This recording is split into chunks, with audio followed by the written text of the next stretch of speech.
Hello there, Randomizer fans, and welcome to this Week 1 match of the Link to the Past Randomizer League Season 2 between prdwong of Clown Parade and VirtuaCat of Third Strongest Mole. My name is Tyler Salt, and I'm going to be here with Apathy Duck today. How you doing?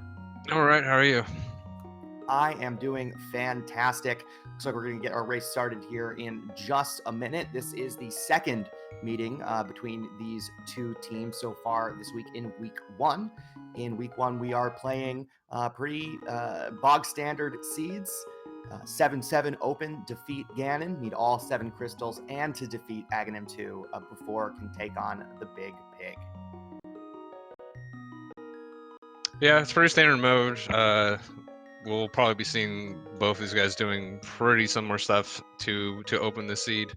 Generally looking for rupees and bombs. A lot of the early checks require bombs to check, and there's a couple early rupees checks. In addition, rupees can get you the bombs so you don't find any. So that's really what you're trying to spike early. Most players just tend to beeline Kakariko. There's a couple ways of getting there. So we'll see what these guys decide to do at the start here. Always interesting, those early game decisions, and they can have a disproportionately large effect on how things go. Clown Parade won the first meeting between these two teams. Shireen of Clown Parade defeated Westside Vandal earlier this week. I see Westside Vandal in the chat. Hey, sorry. GG. We have Dark Diplomat touching the buttons. That was a weird way to put that. Tracking for us today. So thanks to Dark Diplomat for that. We should be underway momentarily. Yeah, these guys started the race about 1 after, so it should be starting here just in a second.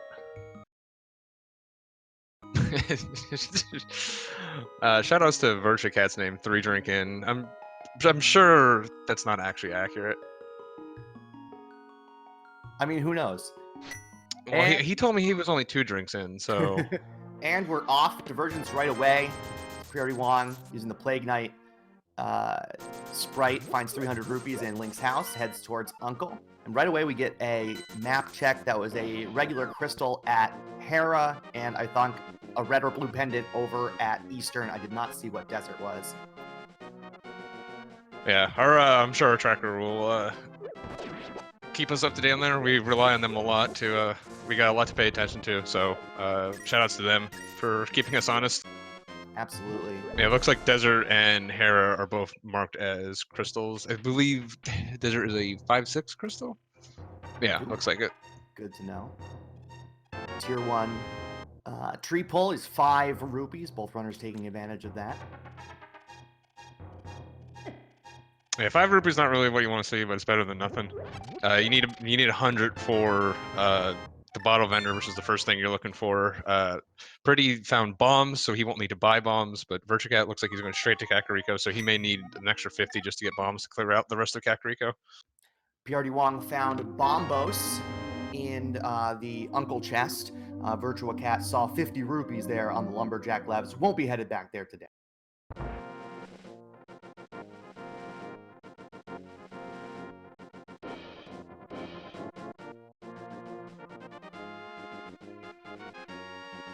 VirtuaCat turning up his nose at the big 20. Yeah, we'll see if that comes back to haunt him. It's you don't want to pick up 20 bucks, but you may need it. But it looks like he's actually choosing not to go to Kakariko right now, so he should have some more opportunity to farm. Yeah, seems like he will head to Link's house. He'll pick up that 300 rupees in the chest, go farm some bombs perhaps on the way into Kakariko from the south. Play's paying off. We see the arrow of destiny early today. As VirtuaCat heads into the Haunted Grove area, he probably will try to farm some bombs here. There are 2 bushes here, which are 50-50 bomb drops. There's one. We'll see how many he decides to... Oh, just the one? So he'll probably visit either the shop or the bombable hut to get some more bombs for his Kakariko trip. Yeah, a lot of players come down here. I tend to not to prefer to do this. There's you've got a pretty good chance if the north route at least finding money and or bombs on your way to Kakariko. Sometimes it doesn't pay off, and you're really only going to leave like 2 or 3 locations behind here if you don't find any. And those bushes can take quite a while to farm, and they're not even guaranteed, so you can be stuck there for quite some time just trying to get at least 1. And you need 3 bombs to get through Kakariko. And we did just see the flippers there on VirtuaCat at the library, so we will see the boots here at some point. Most likely the flippers will be required for this seed. Yeah, unless Swamp and Ice Palace are both pendants, flippers will be logically required. It would still be possible with just a Swamp being a pendant to completely skip those with a fake flipper into Ice Palace.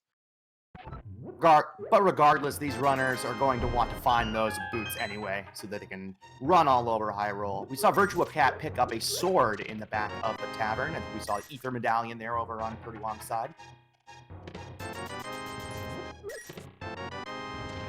And there are the power gloves in Kakariko Well. Yeah, gloves actually don't do too much for you right away by themselves. The only thing they maybe put into logic is the back of escape if the lamp's not somewhere, and depending on what the key layout in escape is. That check is pretty easy to do. It's kind of a one-way street because you pretty much always save and quit out of it. So you can just at some point you save and quit to Sanctuary and go check it. It's three locations, so it's fairly high valuable early. They can get up to Death Mountain right now, but that would be a logic break without the lamp. They do have a fairly good guide in the boomerang, and it looks like I didn't even see VirtuaCat find the sword. I assume Purdy will find that pretty soon. But yeah, with the sword going up to that dark room is pretty easy. Although there's not a lot on Death Mountain they can do right now. And there's a sword without the mirror and or the hook shot and the hammer. Those are the 3 things you really want to find in order to go around Death Mountain. Of course, the glove is 1/3 of sort of the real first checkpoint in the seed always, which is Dark World access. You're going to need the gloves and the Moon Pearl and the hammer for that, or the Titan's Mitts and the Moon Pearl, or some various other combinations that we won't talk about unless they come up. Yeah, it's an important item to find. It's just when you find it first, it doesn't actually do much for you immediately. Absolutely. prdwong finishing up his Kakariko checks. We'll see where he is headed next. Saving quitting Sanctuary, so maybe this is the back of escape play you were just talking about? Yeah, most likely. There's not really any other reason to come up here right now. Like I said, this is the only thing that actually potentially gets put in logic right now, so the seed may be hinting here. It's impossible to combo in with anything or do it at a bit at a time, so if you get those gloves, it just makes sense just to come right here, see what's here. It also will potentially, if you're going to do, it makes more sense to do this before the front, because you know how many items you have left, and like in this situation, everything's left in the front. You found both the key and the map. Yeah, that was a whole bunch of trash there. In the back with the key back there, that does mean that those locations were logically required to be by the glove. You can get back there by stealing a key, but the logic requires the glove there. Unfortunately, nothing was back there, so the glove right now is still completely meaningless. VirtuaCat found just a piece of heart in the front of the dam. We'll see what we have here under the water in the Swamp Dam in the Light World from VirtuaCat here in just a second. Oh yeah, Tracker point out it does actually put Zora into logic. That's true. That is true. But between doing Zora by itself is pretty bad. Absolutely, no, you don't want to. Nobody wants to do that. Between the 2 runners now, we have all 3 medallions, so we won't have to be hunting for those. That is nice to find early on. Yeah, medallions are one of those. Since they lock so little, they only lock the dungeons that they open. They have one of those items that can just be anywhere in the seed, so it's nice to have those. It's one less thing that's potentially going to be your go mode hunt. Ooh, VirtuaCat getting pushed around by these mini Moldorms a little bit, throws a bomb right out the door. Looks like he has it covered though. Nicely done, good recovery there. Yeah, Duke Firebird pointing out, ooh, there is a Master Sword over there in mini Moldorm cave. Pointing out that Bombos. Oh, and there are our boots. VirtuaCat getting out of there right now. And Birdie deciding to use Ether in there. That is overkill, but you know what? I like it. I think that actually might be faster with how annoying those mold norms are. I might do that. I'm adopting that play. That's a good play. VirtuaCat taking his boots and headed up into Uncle, probably the front of escape as well. prdwong looks like perhaps headed over towards Ice Rod Cave instead. Yeah, Ice Rod Cave is off again. One of the checks off by itself. A lot of runners like to put it off until you have the boots because it's so far away, and spiking them at mini Moldorm makes perfect sense just to come up here, get it out of the way. It's not something you want to isolate at any point. The only thing that's even going to make it faster is Flute, but that's going to be pretty minor. With the boots, maybe prdwong chooses to. Oh, as he gets the mushroom there, fetch quest. Yeah, Maybe he chooses to arm a water walk here. Yeah, possible. He's doing that right here. Yeah, it looks like he's doing that. Yeah. So if you set up a dash on the edge there and dash straight out, what you're going to do is you're going to set the state a water walk state, and what that's going to allow you to do is if you jump south into the water, you'll actually land on top of the water, which you're going to see right here. What you can also, there's another thing you can do here is you can actually store this water walk by fake flippering into the lake here, and then like some players will like use that to swim up to Hobo. What that allows you to do is fake flipper all the way to the Zora area, and then you can use that stored water walk to jump down and get the Zora ledge item. So he won't be able to do that now because he already used his water walk. So if there is something on that Zora ledge item, he's going to have to redo this whole thing to come get them. Because that ledge item is in logic because he has the boots. We know where the flippers are. He just chose not to get them before coming here. So if there is something up here, yep. So there is. It's the hook shot. Yeah, that's unfortunate for him. That's gonna be a significant time loss having to do all this whole stuff twice. Yep. With having the flippers, the fact that he knows he needs to get them, I would expect him to just get the flippers and come here and not. Oh, and there's the fire rod from Zora. I will say though, he has the bow, he has the boomerang. He might. Oh yeah, he can until later. Yeah, he might be able to splash delete down there. And he's exactly what he's gonna do. Yep. prdwong is definitely a glitchy boy, so he knows all this stuff. He knows a lot more than just this stuff. So this should be pretty simple. Basically, what we're doing here is by putting a bunch of what we call ancilla on the screen, just extra objects, it overflows like the amount of sprites that can be on the screen, and the splash that you use to jump into the water is actually one of those ancillas. This is actually how normal fake flippers actually technically works. By transitioning on that first frame, you never get the splash up, so that's why the game's not checking for it, and it puts you into the fake flipper state. We just didn't realize that's how it worked for years until we found these methods of doing it. Unfortunately, Pretty didn't get there, so he is going to have to go all the way around the world and come back to get that hook shot, which is going to be a pretty bad feel for him.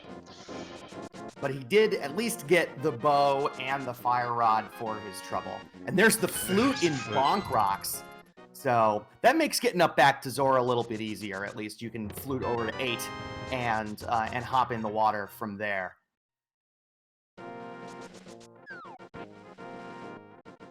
Yeah, I'm not sure. Yeah, I think 8 would still be faster than going fluting to 2 and just dashing up. That's always been my feeling, just anecdotally. I've never timed it out or anything. Well, yeah, that we do the reverse in NMG, so it would be faster to do that. Now, we did see, looks like VirtuaCat picked up the red cane, their Canis Maria, in Zelda's chest in Escape. Oh, the sync is real.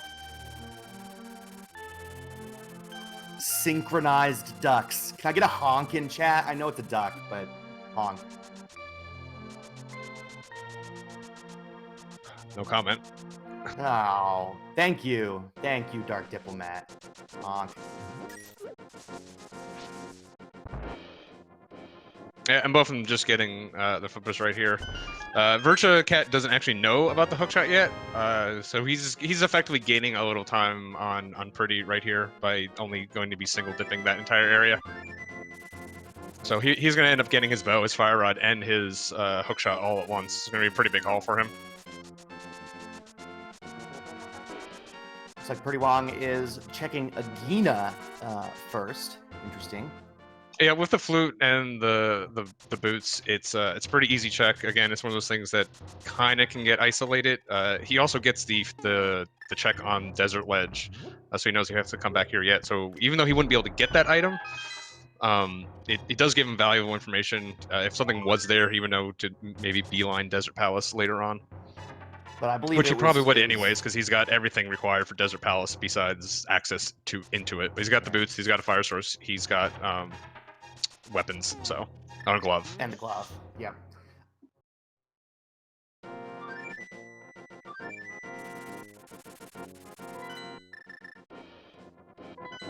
Yeah, we're still looking for Dark World access. We still need the hammer and the Moon Pearl. There was a question in chat about the possibility of AGA 1. Those are the two things we're still looking for. We'll see. Yeah, you really will never consider AGA 1 before finding the Moon Pearl. The only thing you can get with killing AGA 1 without the Moon Pearl is the Pyramid item. If that is the case, and it does happen, is both players will absolutely last location that, but it's not something a play you'd ever make just on as like a gamble or anything, because it's so low probability. Yeah, Moon Pearl on Pyramid, to use the technical term, sucks. Yeah, it's not even that bad for a race, just because, like I said, both players are going to do it. So it will just come down to your overall routing of the light world before that. So it's annoying to do, but from a race standpoint, it tends to actually be pretty fair, honestly. I suppose that's true. VirtuaCat turning into Mushroom is not going to be able to save scum this, unfortunately, and try to save the Mushroom there for a potential fake powder later on. So that is too bad for him. Yeah, I mean that's a pretty thin play anyway, so it's not too big of a deal. It's very unlikely that's going to end up determining the seed. If it is required, powder is obviously going to be somewhere. It's always nice. It's always a nice feeling to be able to do that efficiently, you know. But that is absolutely true. It's not a make or break thing by any stretch of the imagination.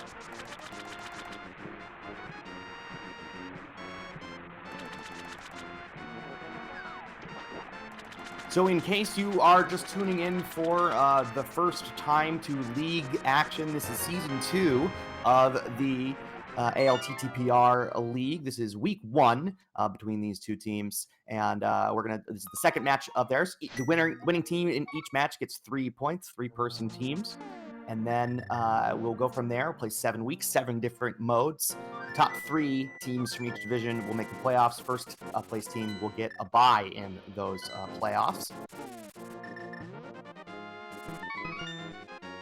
It just so happens that both Apathy Duck and myself are in the same division as these guys, the Like Hylia division. So this is doubling as some advanced scouting for both of us against these runners. Yeah, as long as VirtuaCat is at least 3 drinks in for our matchup, should be pretty okay. prdwong giving us our first look at Death Mountain. I would imagine VirtuaCat is probably going to do the same thing here.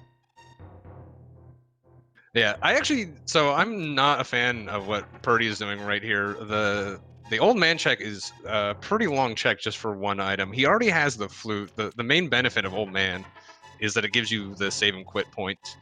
Since it's out of logic, and he can come back up here anytime he wants without really much time loss.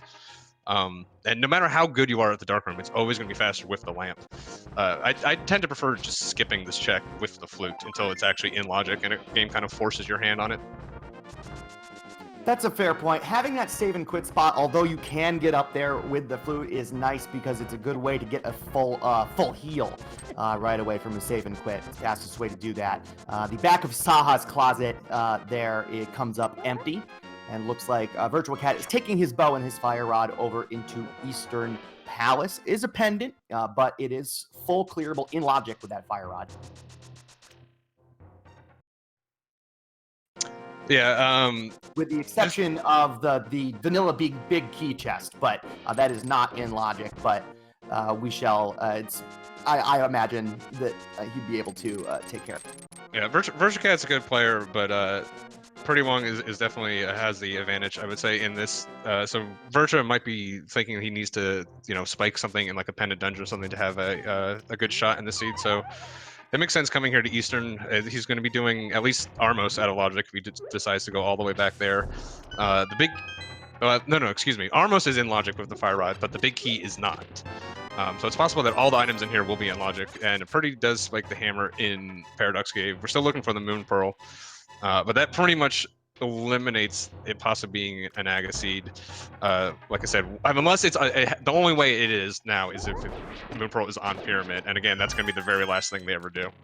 And that's a nice place to find the hammer. Any place is a nice place to find the hammer, but finding it in Paradox Cave means you can hop right over and do the Tower of Hera, which is a crystal, and when you wouldn't have been able to otherwise. Yeah, having Tower of Hera access be hookshot and hammer locked instead of mirror locked is pretty annoying because you have to go all the way around. So finding it there means he can just do it right now. And if there is something there, it's not going to lock him out there. Of course, VirtuaCat will be in the same situation, so this isn't necessarily like a race advantage or anything. It's kind of impossible not to make this play. Just 50 rupees there on the floating island. I'd like to petition to change the name of that check, just because I always say floating island when I mean to say Lake Hylia Island and vice versa.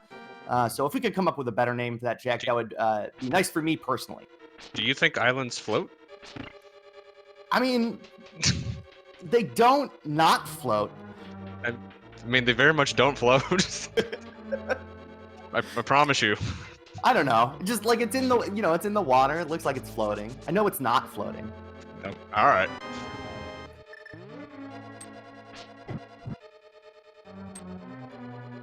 prdwong, no big key. Looks like going to try the Harapot clip to try to skip the basement. He didn't do it with spin speed too. That's the spin speed setup is pretty precise. I just learned how to do the spin speed clip. I'm not an expert on it, but you basically just force yourself into the corner, like the bomb would normally force yourself into the corner.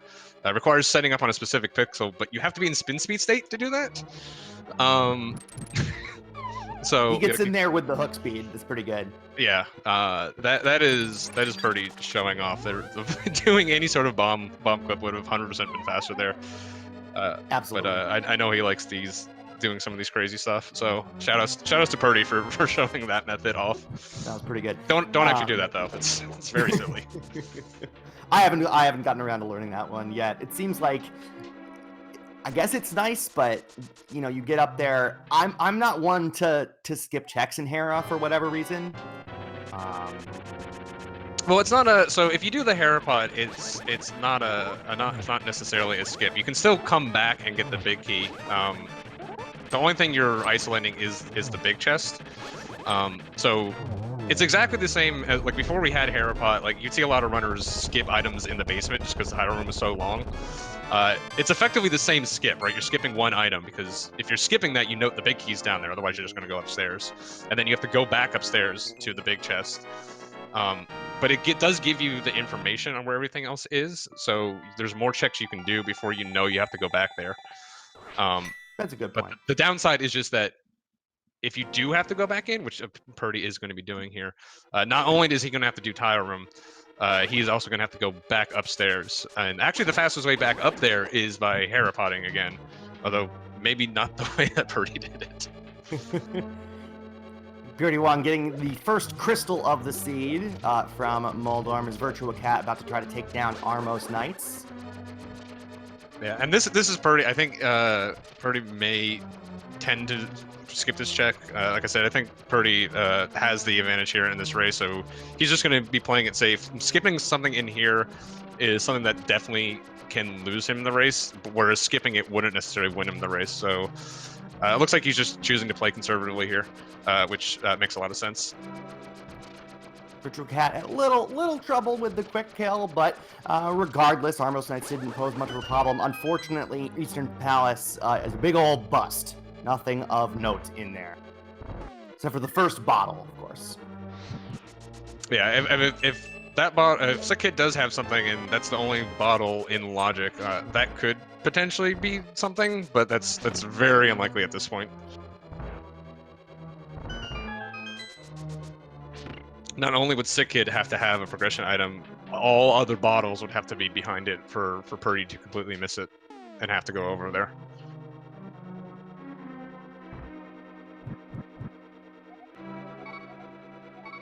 Yeah, and Purdy now doing a more standard setup right here.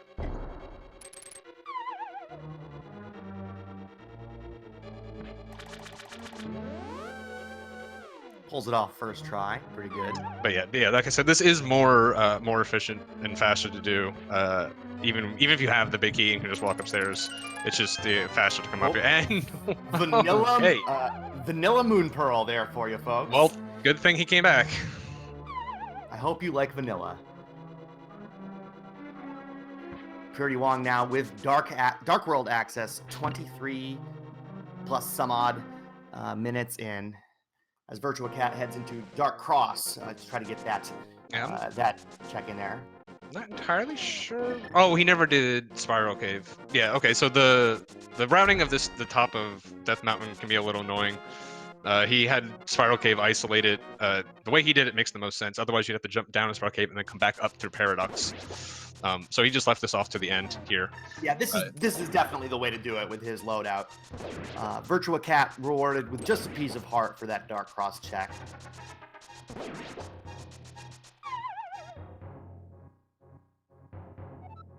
Yeah, either way is pretty slow. He could have done this first, then came back up to Paradox. It's a nightmare to route all this together.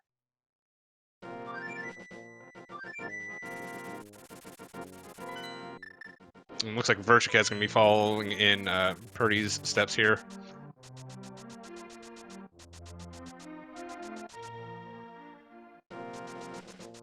How do you feel about the early Pendant Eastern play there? It didn't pay off for VirtuaCat here. Like I said, Purdy's definitely has the advantage in the seed, so I think Virtua's got to have some play pay off. Early Eastern is a decent option. If there is something in there, likely the seed's going to force you there early, so I don't know, maybe you should have looked maybe a little later in the seed to try to do it. But I at least like the idea in theory. Like our 5-6 crystals were at Thieves Town and Swamp, so those flippers did end up being required. They were required because of the bow and the hookshot anyway. Yeah, and Purdy's got the equipment too. You can do Thieves Town pretty much as soon as you have Dark World access. The only time you may want to put it off is if you don't have Hammer, because there could be an item in the big chest which is required Hammer locked. And he's also got the Fire Rod, which will allow him to knock off Skullwoods right here. So he's going to be able to knock off just a bunch of these Crystal Dungeons really early and pretty efficiently.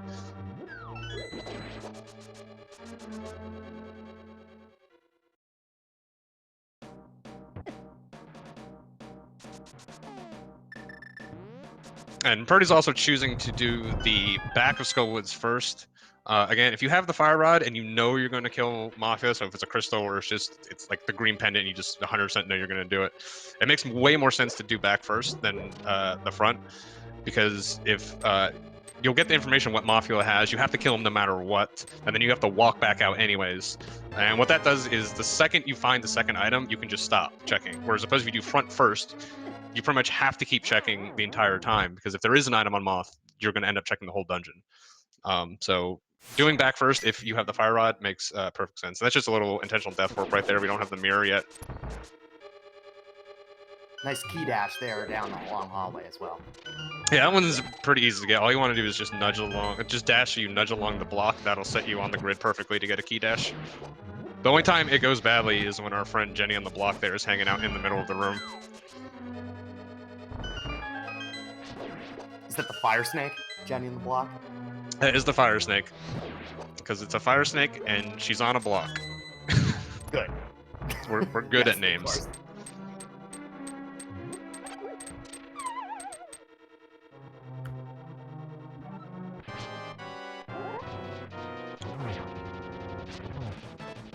So the Mafia fight's kind of interesting in the spikes that on the side of this room actually if you hit Moth into them, they do not take damage.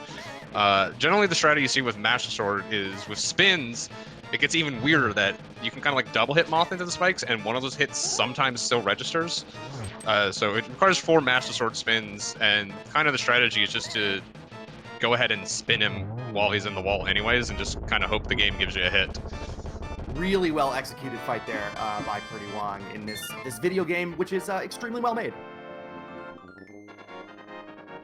The amount of stuff we do to this game, and it keeps on ticking, like, people always make the joke it's not extremely well made. This game is extremely well made. It's just, no, it's a no, don't get me wrong. Don't get me wrong. It's a fantastic game. We're still playing it and talking about it like literally almost 30 years on, which is remarkable.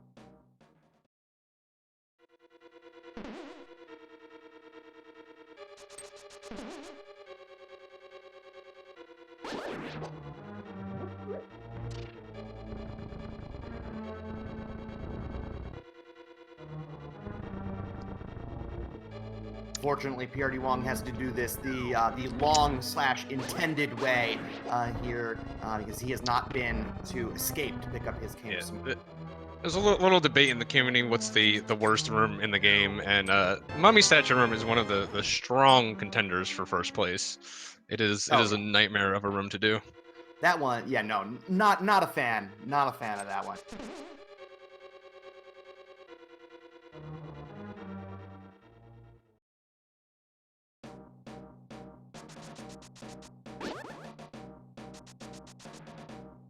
Yeah, so it'll be interesting to see if Virtua decides to come back into Hera as well.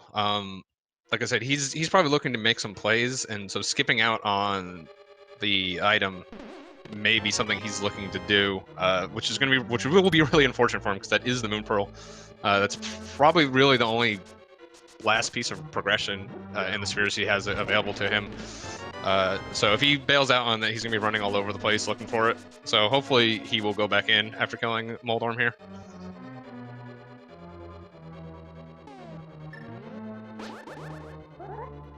We haven't seen either of the items out of Skull Woods yet, have we? Did we see one? I don't think so.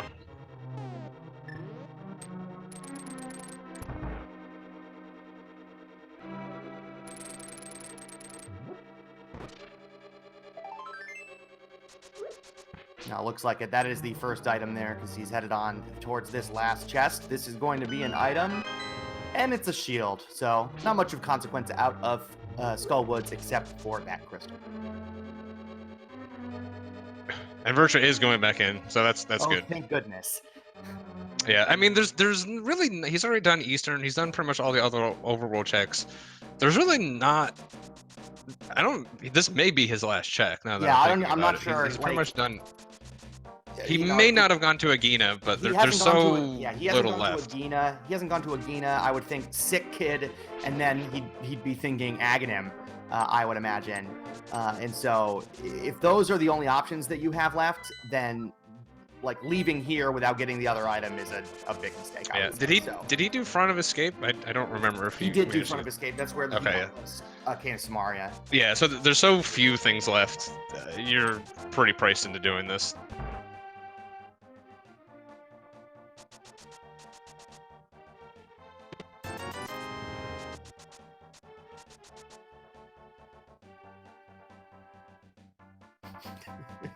That overkill fire rod shot on the last tile is very good. I like that. Oh, it's trying to kill the tile as soon as possible, and he can get a full magic here, so it doesn't matter. It's faster to do it that way. Oh yeah, I know, but like, it's a lot. It's all I'm saying. If you're just tuning in, you're about to see the Moon Pearl. It is in its vanilla location.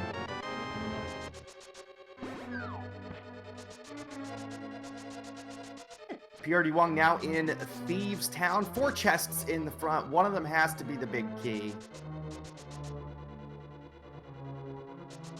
Yeah, Thieves Town is one of those dungeons that really benefits from boots. There's just a lot of big open straightaways in here. Doing this bootless is kind of a nightmare, so it's pretty happy to have them here. Yeah, if you don't have the boots, you at least want the hook shot. Luckily, we've got both.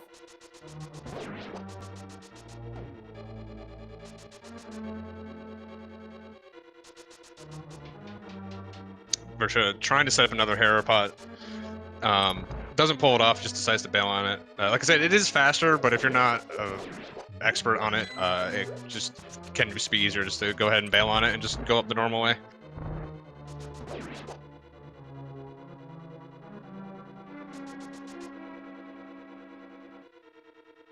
I'd say this is another contender for worst room in the game, but prdwong gets the God Pixel there, able to dash right down the hellway. Very nice job. Herapods, I think it's about like 20-ish seconds faster going upstairs. It might be a little less than that. It's not a lot, so you have to be pretty efficient at it to be able to save time. Question from chat.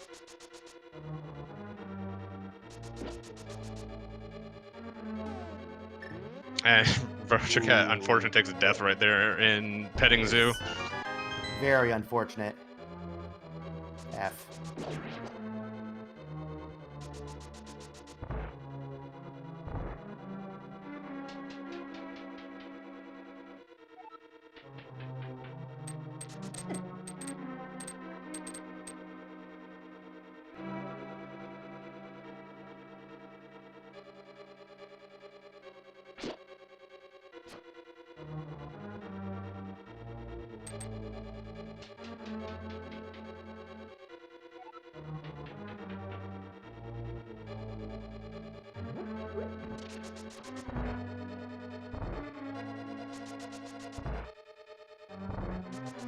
Ooh, oh, that is rough. You rush it, you jump right into that fireball there and get knocked back down. At least it's only a one floor fall, but oh man, you hate to see it.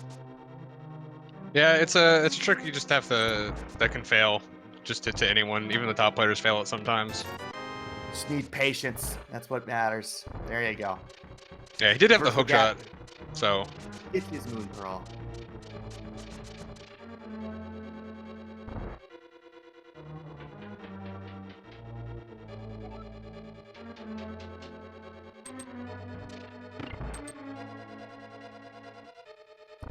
Looks like as prdwong heads into the blind fight, VirtuaCat is going to show us the South Dark World checks first.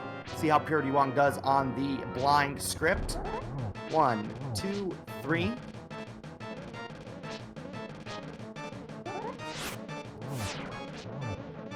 There's 4, 5, and 6.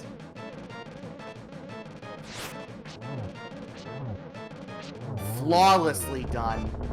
Stay on script, that fight is totally free. Purdy actually showed me something that I never thought. There's a bonk setup that I do that makes the third phase a little bit easier. He just walked into the corner to set it up. I never actually thought about doing that without the boots. So shout outs to Purdy for teaching me something. Or rather pointing out something that's incredibly obvious I just never thought about. VirtuaCat, not much in Hype Cave today. Does get some shiny new duds.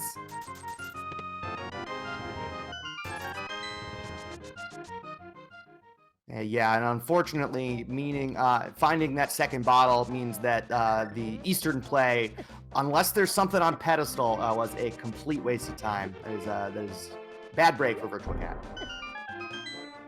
Yeah, once you do a pendant and it just does not pay it off, you actually kind of start rooting for a pedestal seed because it's the only way that play becomes not completely worthless for you.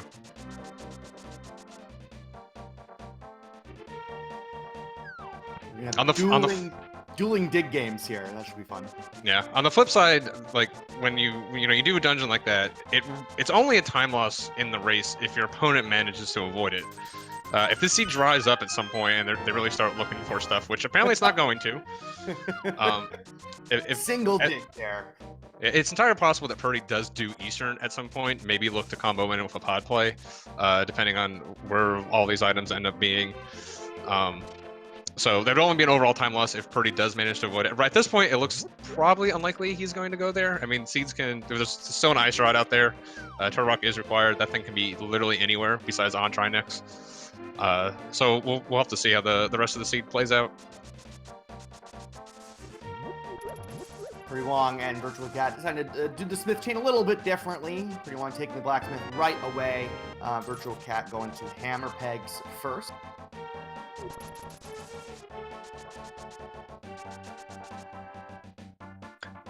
Yeah, without the mirror, Purdy isn't able to get the purple chest and bring it down here. So what he's gonna do is just bring the frog all the way with him to Hype Cave here. The frog will let you walk into Hype Cave. You can check these items, and then he's gonna end up fluting back to 3 to hand in the smith. It will end up isolating the purple chest a little bit, but without the mirror, that is a kind of a nasty check to do. VirtuaCat rewarded with the tempered sword in the hammer pegs. That's pretty good. Yeah, prdwong is not saving and quitting here, which means we might be seeing the full Jeremiah World Tour, get the Pyramid Check and Catfish. Again, this is just, well, like I said, I think Purdy has just decided to play the seed fairly conservatively and just kind of let his execution carry the day.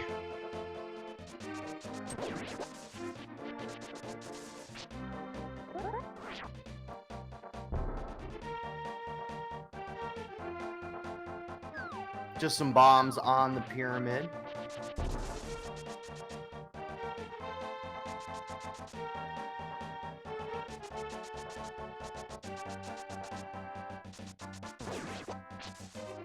So we are still looking for the following items. We need to find the mirror for sure.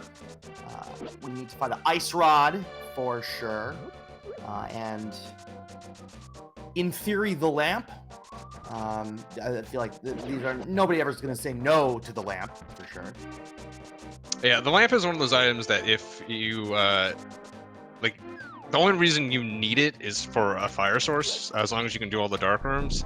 But it's one of those things that, like, the dark rooms become so much easier and they just effectively become faster, unless you are somehow perfect at the dark rooms.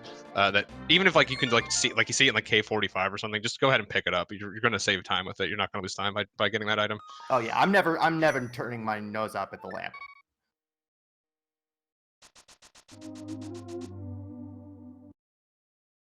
prdwong probably will go over here and check King's Tomb.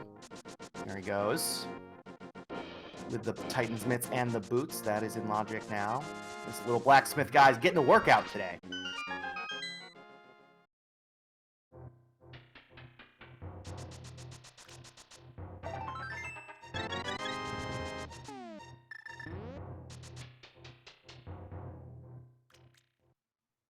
Yeah, seeing in chat about question about Zora. Zora area was loaded. We have the hook shot, fire rod, and bow over there. 3 of those 4 checks there.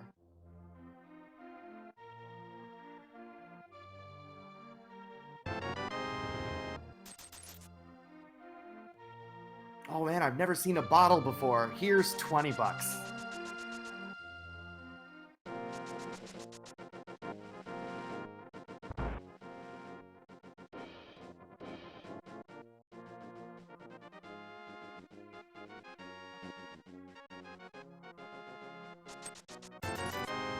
Oh, there's our desert access.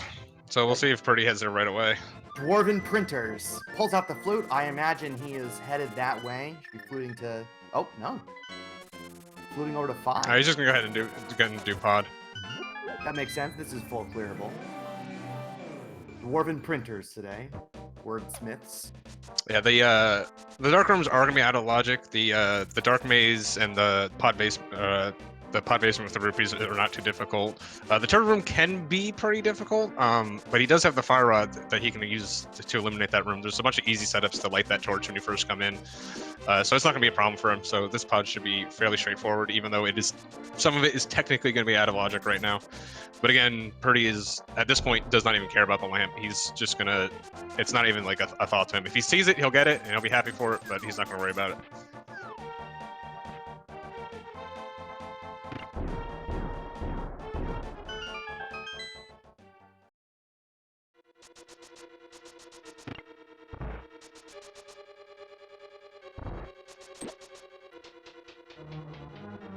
Real question will be, now without the mirror, it makes it a little bit harder to do this, but one question will be, will prdwong head over into Eastern Palace next, now that he is over here? Yeah, unless he spikes the mirror near the these checks basically don't couple in together at all. So I would expect if anything, he'll go to desert next, keep knocking off those pendants.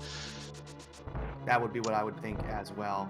Yeah, I think he's looking for. So I completely missed where Canis Samari is, because it's the one thing that VirtuaCat has that Purdy does not. That was in Zelda's cell in the front of Escape. Okay, so yeah, what I think Purdy is doing is he's putting off the Mire desert area until he has Samaria in hopes of comboing them in together.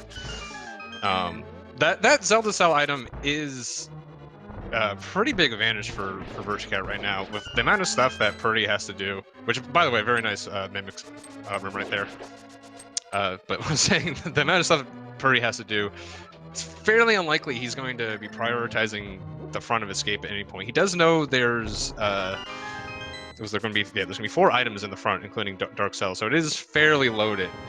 But the seed hasn't forced him to go there at all, and it really won't until he's getting down to just Mire and Turtle Rock. So he can potentially put those off for a very long time.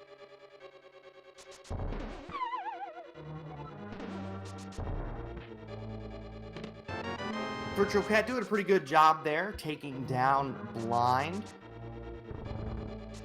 for his second crystal.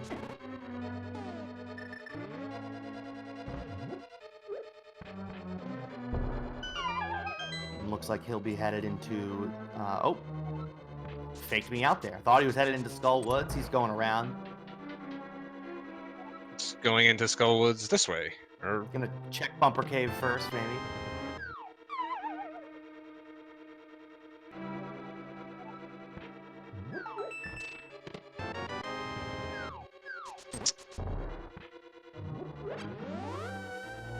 yeah, going over here to check Bumper Cave seems a little thin. He still has the Graveyard Ledge check later that he can't do right now because he doesn't have a mirror. It's kind of out of the way to go all the way over there just to get some information about it for a location that's required from an item you don't even have.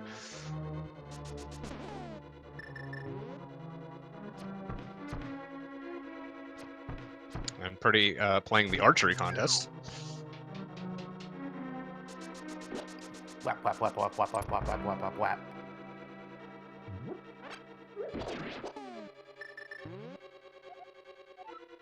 Going for a hammer jump. Hammer jump. Setting it up with select buffers is something I haven't seen very often. Yeah, all the buffering methods work pretty well. It's really a question of just which one you're most comfortable with. That select buffer one seems like high risk, high reward. Yeah, you don't see it a lot just because anytime you do a hammer jump in the vanilla game, you have a menu buffer going into it, so you use that to read your position. So you just see a lot of people using the pause buffer for that reason, because it's what they're most comfortable with. The main thing you have to worry about on hammer jump is that, unlike pretty much every other bomb jump, you're on a timer. That floor is going to be coming up after you, so you have to place that first bomb pretty quickly, and using selector pause buffers only advances the game a frame at a time. So you can just use a bunch of buffers, and that floor is never going to catch up to you.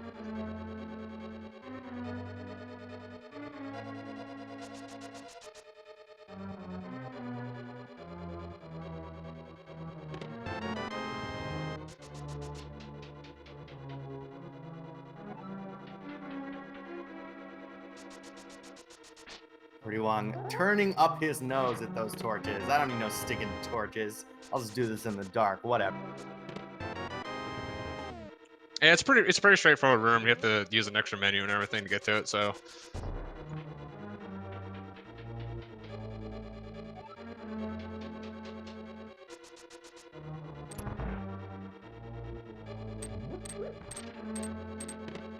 Oh, and there is the mirror in the harmless Hellway. So we were talking about that. Will that mirror tempt him into routing in an Eastern Palace dip here? It is a pendant, but it is right there. He did just get the item that you needed to get there very easily. I doubt he's going to go in. Now he's Swamp Access. Again, that's 6 items. Swamp's kind of a slow dungeon, but there's a lot of items in there. Eastern doesn't take that long to come back to, so the temptation of being able to combo in nicely right here is pretty easy to avoid. think I agree. We will see, but that does seem like the smart move there.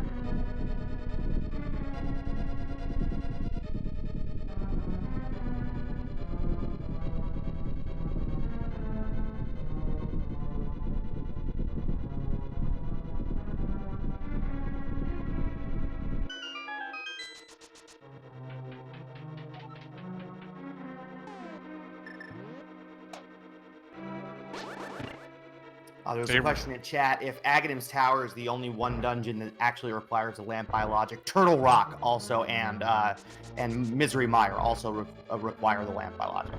Pod does. And this base, yes. You can't get through this basement without going through a full dark room.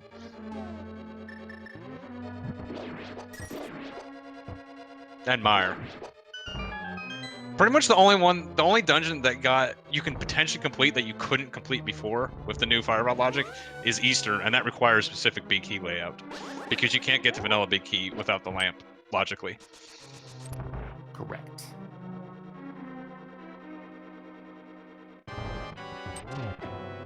Now there are rooms in pod, like the pod basement on the right. That's now in logic with the Fire Rod. I believe the Dark Cell is in logic with the Fire Rod. I think getting all the way to the back with the Fire Rod is in logic now. Yeah, because every single room in there has got a torch.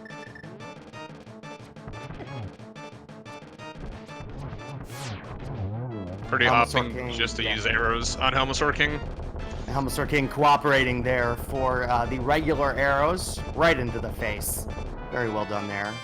Rewarded with a heart container and crystal number 4.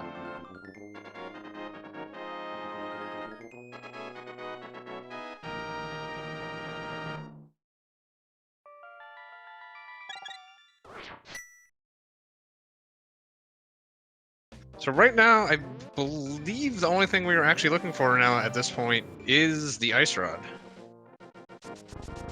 And lamp, logically. Yeah, lamp logically, but again, once Purdy finds the Ice Rod, and he finally gets his Zelda cell and finds his Cane of Samaria, he will be in go mode.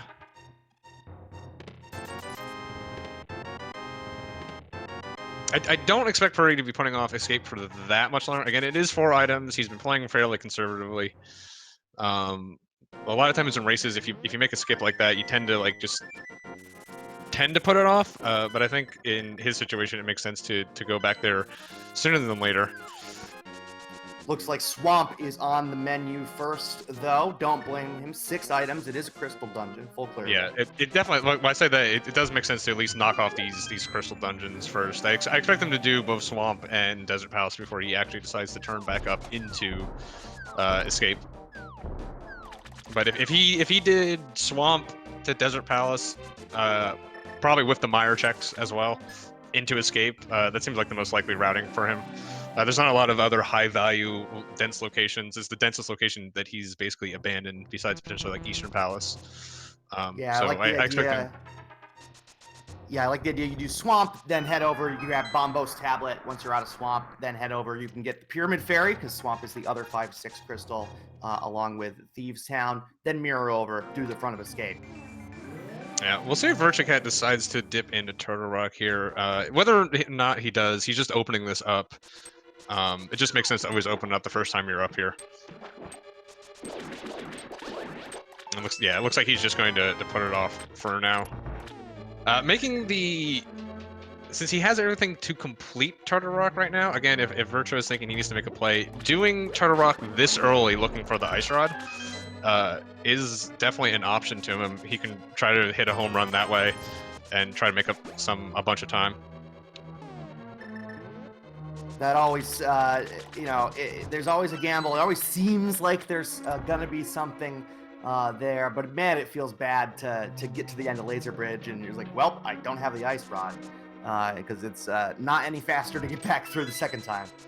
Yeah, the one thing you can do is you can come out on Laser Bridge and leave a mirror portal there, so you can just jump down onto the Laser Bridge from the Light World and go straight back to the back. The only problem there is the only thing you can do is Light World checks at that point. Right, exactly, because saving and quitting will lose you that portal. Yeah, so if it's getting to the situation where it's looking like we may have a Turtle Rock seed, what Purdy may decide to do is clear out all the Dark World and just leave like the Light World stuff that the few Light World checks he has remaining left. Go to Turtle Rock, make that play, and then he can come back. Still a time loss, you still have to climb back up the mountain and everything, which takes a solid minute. But that is an option. And it does look like VirtuaCat is going into Turtle Rock. I do like this play from him. This makes sense given his situation. He took some of those deaths in Hera, so he can't be feeling great about his seed. This is pretty much he's hoping this play just pays off. He's also looking for the mirror, so he could think that's potentially in here, or potentially the book, or the two things that VirtuaCat or Purdy has that VirtuaCat does not have. VirtuaCat was rewarded with the silver arrows there in the hookshot cave.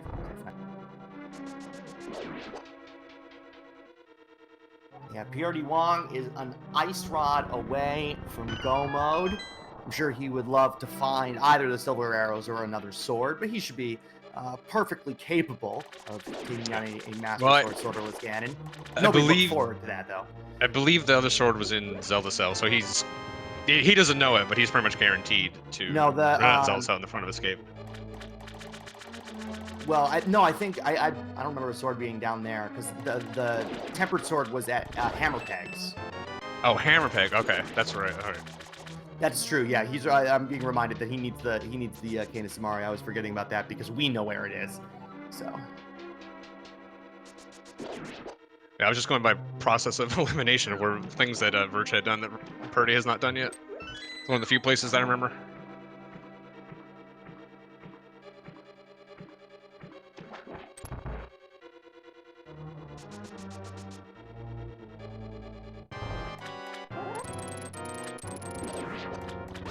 prdwong opting for double hook master sword spins.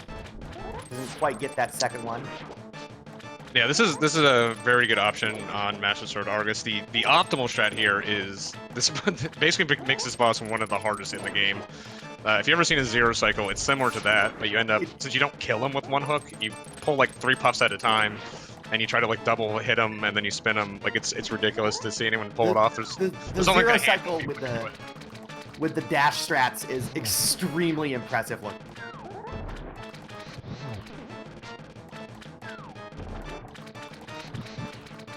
Purdy trying to trap Argus in the corner here with some Fire Rush strats. He's a little far away from the wall to do that.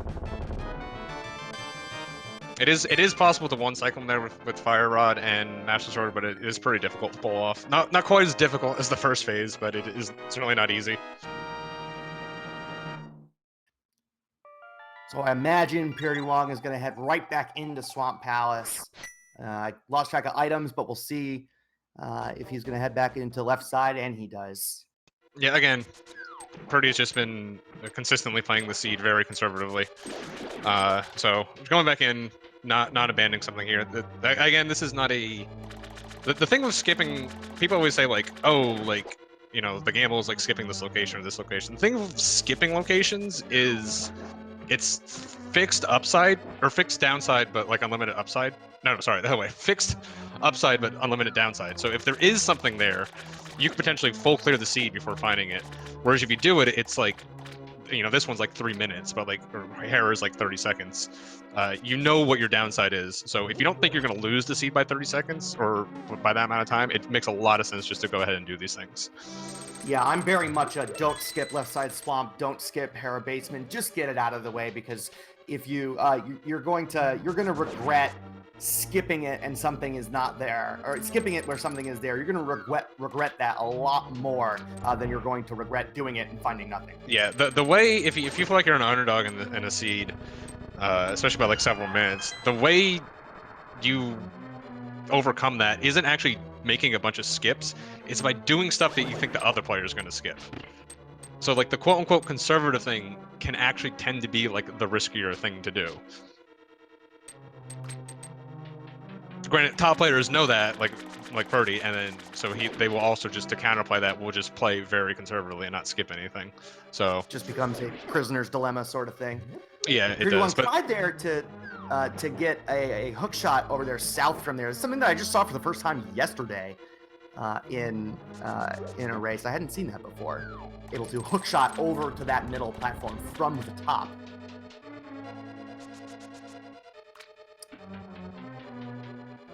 Yeah, prdwong's sprite is Plague Knight from Shovel Knight.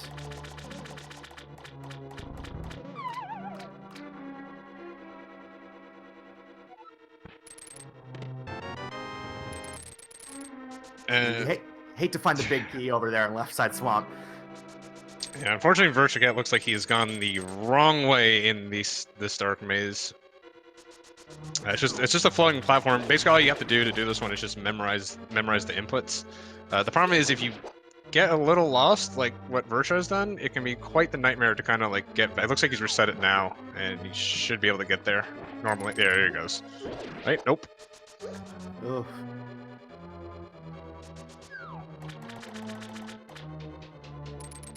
So there is one trick that I was taught in this room, and shoutouts to Neatorific, is that if you do get lost, what you want to do is just let go of the D-pad, and then there's a little loop at the bottom that you get stuck in. They just go around in circles. If you want to get to the end, you can just hold left out of there, and I believe if you want to get back to the top, you can just hold up, and you'll get back up every single time. So if you're ever in this situation, that's a way to potentially recover it. Oh, that's really good. Oh no, VirtuaCat choosing to save and quit out of there instead. My trouble with doing that in the dark is always that, like, I get the route, and then I hold left for too long at the end and just walk right off the platform. Yeah, you gotta, you can see when Link will like make like a turn downwards. Once he makes that turn, you can just start holding down.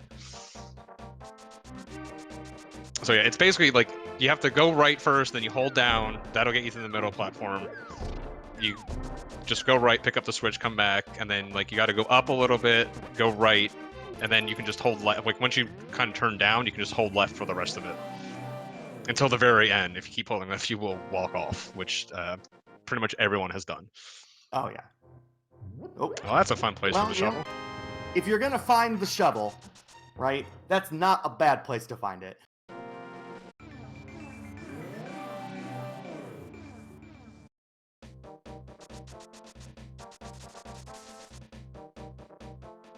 Let's see this hot NMG shovel check.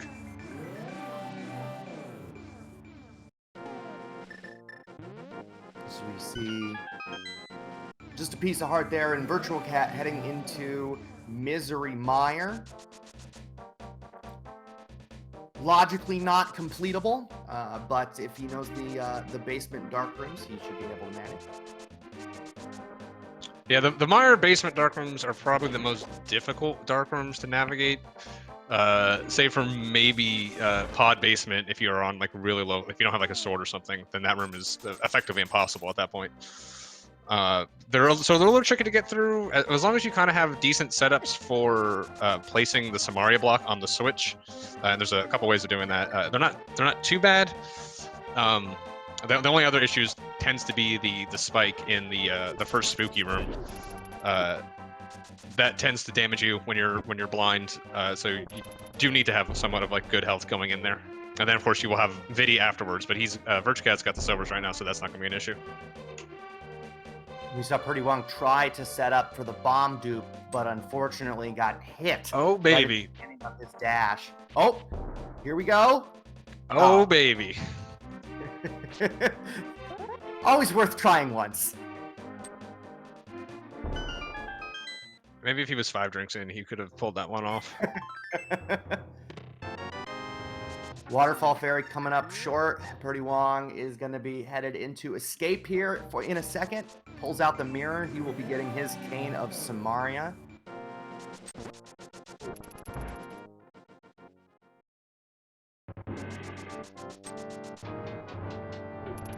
I'm really not sure what Virtua's plan there was, because he's not in go mode. So, like, he wants to check these items. I think the plan was not actually having a plan. I think that was probably what it was. All swag.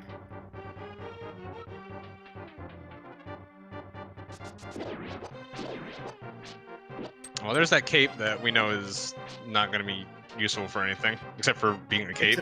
Except for keeping him alive right here on 1 heart. Yeah, I bet he really wishes he didn't hand in that mushroom right now.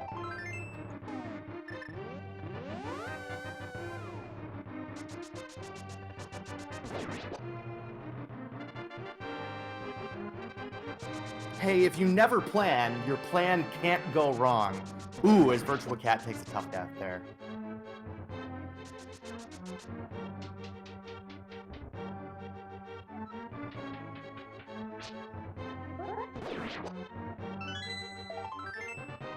Yeah, I'm pretty finally coming back to. Oh, I just realized. So Desert Palace is actually a pendant. It's not a crystal. I think we had an early mismark, which happens. So that's why I was about to say I was surprised he didn't go there, but that's why he was avoiding Desert Palace, because it's a pendant. He doesn't want to do it.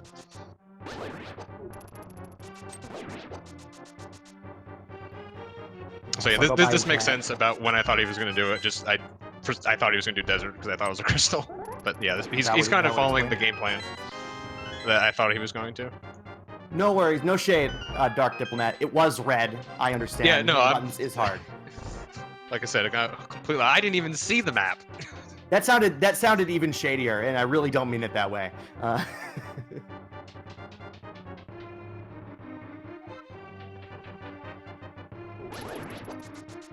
Yeah, when in doubt, just blame the tracking software, dude. It's fine. Pedestal is not dead. In fact, that's probably VirtuaCat's hope here, is that the Ice Rod is going to be on Pedestal. We will need that. Yeah, it's kind of getting to the point in this seed that so many bad things would happen to Purdy that you don't actually want to root for it. Oh no, I'm not rooting for it. But VirtuaCat certainly is. Oh yeah. But yeah, Purdy has a pretty commanding lead at this point. There's even Ice Rod on Pedestal. You know, he's going to end up doing. He's got a fairly decent a dungeon lead at this point. At some point, he'll just finish off all those.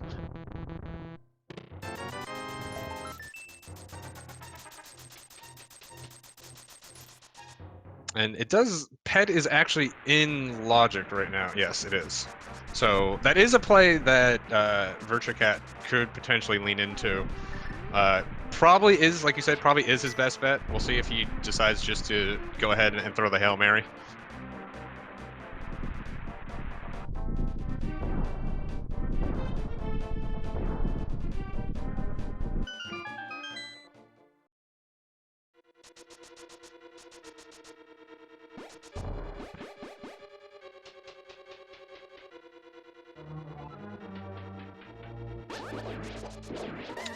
So Purdy going through a mire tier right here. This is one of the harder rooms in the game to optimize.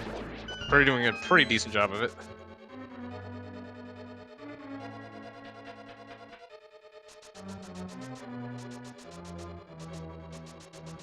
Meanwhile, we sort of know nothing is going to be in here because Virtua has kind of pre-scouted the rest of it for us.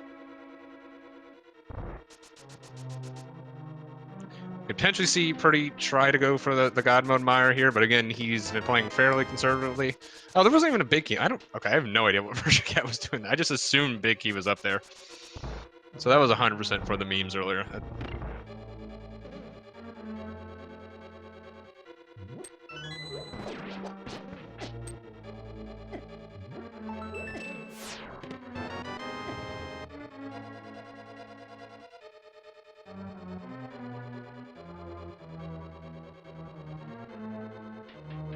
Yeah, a question from chat. So, mentioned before, rooms that have torches in them can now be in Logic with the Fire Rod. So Eastern can actually be in Logic because you can get to Armos, the one dark room, with Fire Rod. It just requires the Big Key not being vanilla, because logically you can't actually get to that location with just the Fire Rod because there's no torches in those rooms. So Eastern isn't guaranteed to be in Logic with just Fire Rod, but it is possible.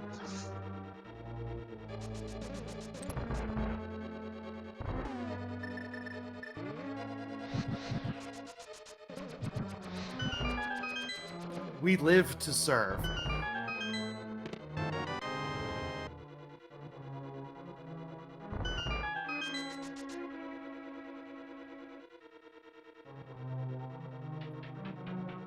This is basically an ice rod hunt at this point. We haven't seen Laser Bridge in Turtle Rock, but VirtuaCat did get to everything else, didn't find it. Nor Mimic Cave, yes.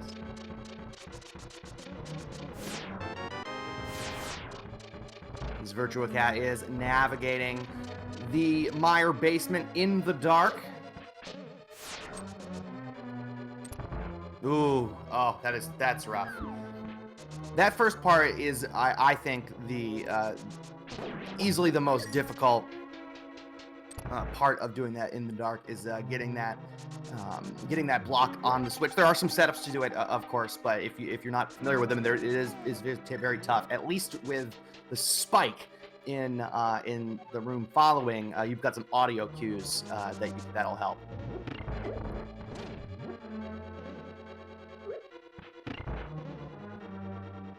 prdwong making short work of that, throwing the block from the bottom.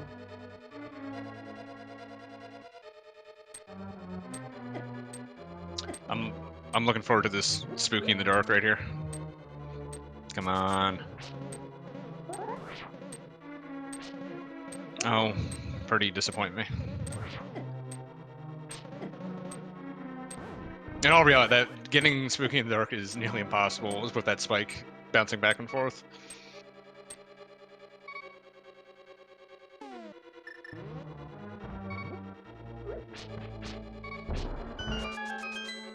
My understanding of how that glitch works is something altitude. So I'll learn that up at some point. Yeah, there's a bunch of things that set basically the displacement of the splash from the fire rod. There's a couple different setups. The one that most people know is the flute setup that you actually set it up when you flute to 6. You pick up the rock from the bottom. That puts the duck at a specific height, and that just basically allows you to hit these switches by hitting other objects in the room at specific distances away from them. There's ways of doing it without the flute, but they're a little bit harder, a little more involved. And you also can't hit the first switch without the flute. You can only hit the second one.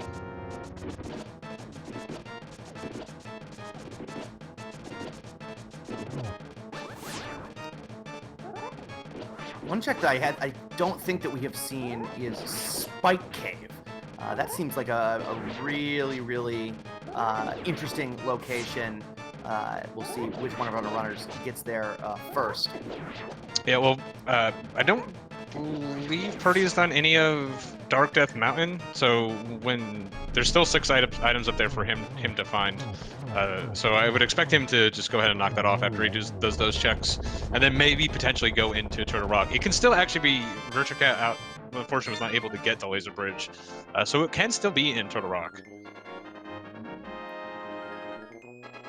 It can also be in Mimic Cave because Virtua went in there without the mirror. Either.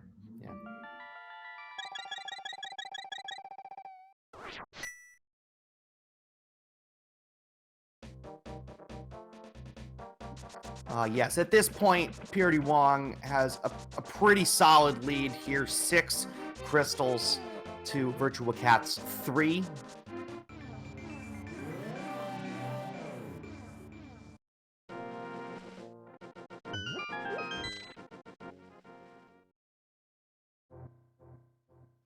Yeah, even if it is Ped, the dungeon lead then becomes 6-4.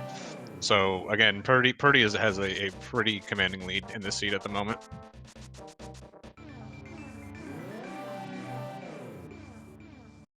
Chat always demands a Ped seed.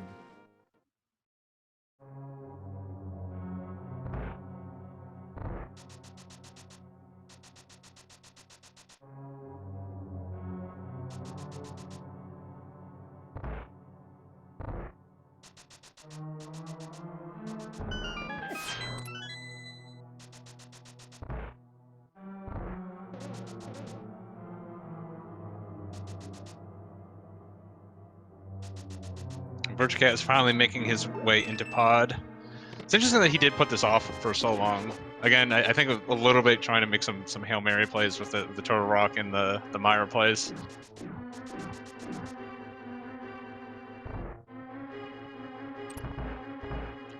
Nothing has been behind. Yeah, there's nothing behind the mirror, so missing that mirror while unfortunate, it hasn't really put Virtua in too much more of a hole, and Purdy does find the 4th sword in the seed, so he'll have a pretty straightforward Ganon fight.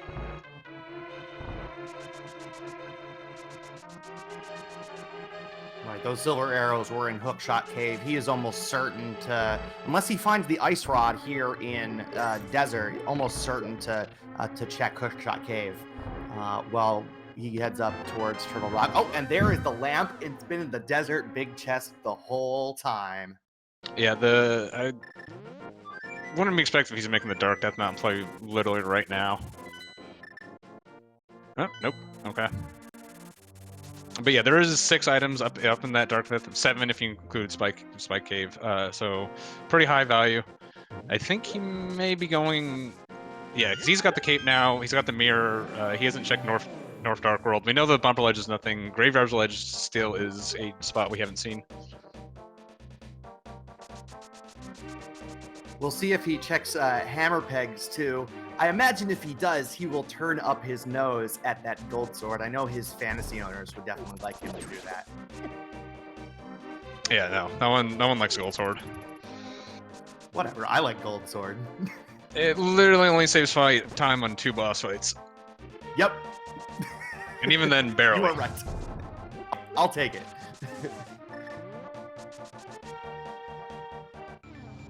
Besides, it makes a nice sound. Makes a horrible sound. It's a great sound. Also, I figured out the other day the noise the Ganon bat makes is actually the gold sword sound. All right, never mind. Makes a terrible sound.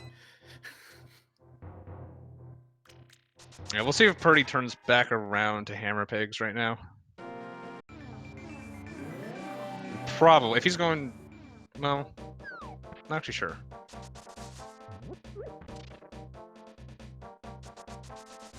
Yeah, it looks like he's going back. I'm not entirely sure this is faster than just fluting back to 4 and going back to Dark World. Oh wait, no. Guess he never checked Lumberjack. Yeah, he didn't check Bumper. Oh, he didn't check. Oh, he Bumper didn't check. Or Lumber. Or I think he did check Lumberjack. Oh, he's going up there though.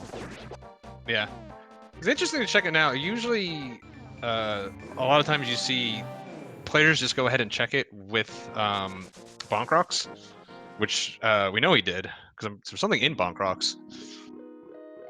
Yeah, so it's interesting that he may have just forgotten about it. Honestly. Hey, you know, we're over an hour in. It happens.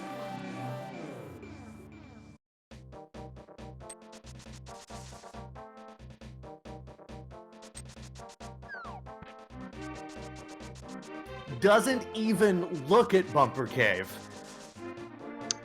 Nice. He was right there and just never ended up on screen. It's very good. It is aggressively swaggy. He must have. We must have just missed it. It would make 0 sense to skip that. It'd be the weirdest time to go balls out for no reason. I choose instead to think that he went balls out for no reason. I think it's funnier.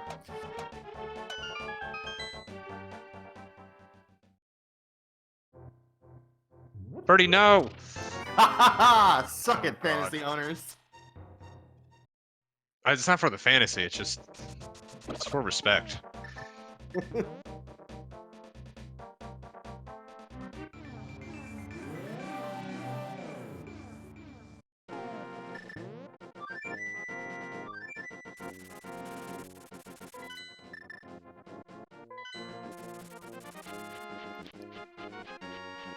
prdwong doing everything he can do to put off that Dark Death Mountain check for as long as he can. You don't want to make 2 trips up there if you can't help it. But yeah, I think he's probably thinking about Turtle Rock and Ice Rod. Ice Rod and Turtle Rock play. He's going to go ahead and make it now. I'm not even entirely sure what he even has left. He's done a pretty good job of clearing this seed out. All of the checks here. It could still be down in Ice Palace. Ice Palace has the green pendant as well. We could see it on Sahasrara. Yes, that is true. We have the. I don't think anyone's actually checked Ped yet either, so that is still an option.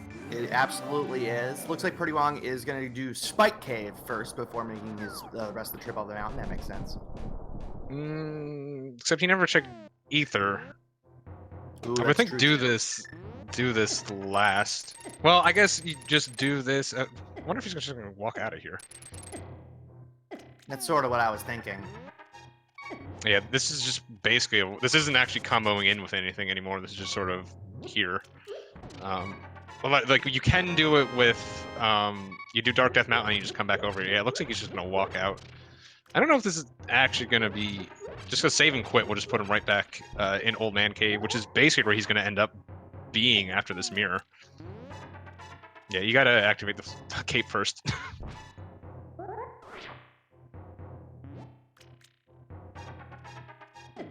Now, this is certainly something you don't see very often besides in vanilla hundo runs. So Yeah, I've never seen this.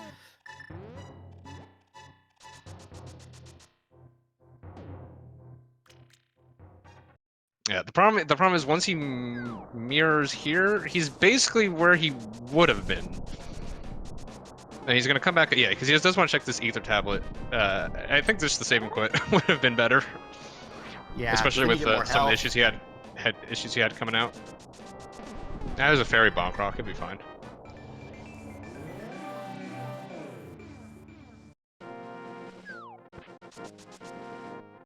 No respect for the red meringue. Yeah, the red boomerang is actually somewhat useful now with those Insilla glitches we were talking about before. It is one of the ways to get that Zora item. If you also have Cane of Samaria. But with the fact that he has flippers and he has the other boomerang, there's no point for it. It's objectively inferior in every way except for that one. But it's shiny. It's also terrible.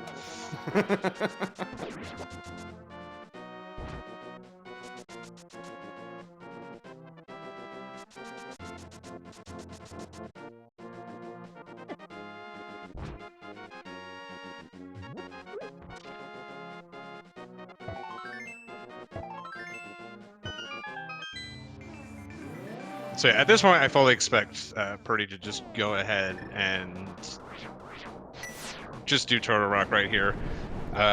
Really, the only other thing, like I said before, is Ice Palace. Either one, like he's been playing conservatively, like I said before, but like either one of those is a gamble, and I think this one has more upside, and it's also comboing in nicer with other things he's doing. So again, this makes just a ton of sense.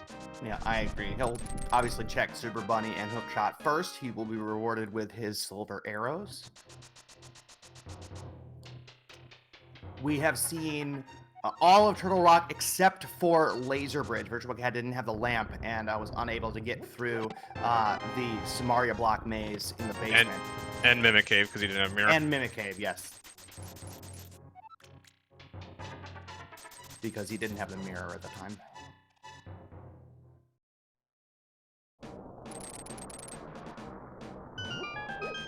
The only other location I don't remember seeing was Bombo's house. I don't know if Purdy did that after Swamp. He did do it right after Swamp? Okay. Swamp. I think it was just 20 rupees or something. So yeah, it looks like it's pretty much down to Laser Bridge, Mimic Cave, Ice Palace, or Pedestal, or Agina, or not Agina, Sasha with the green pendant on Ice Palace.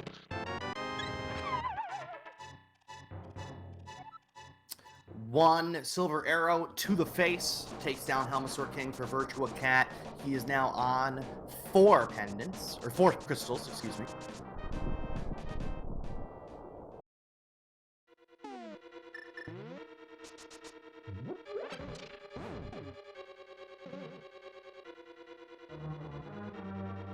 So it's about an even 50-50 with the locations in the back of Turtle Rock we haven't seen versus Ice Palace plus the green pendant plus Pedestal. So it's kind of just a coin flip on where it's going to end up being.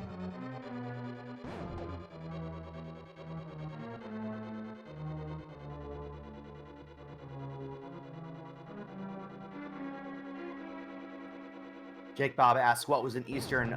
Jack is what was in Eastern.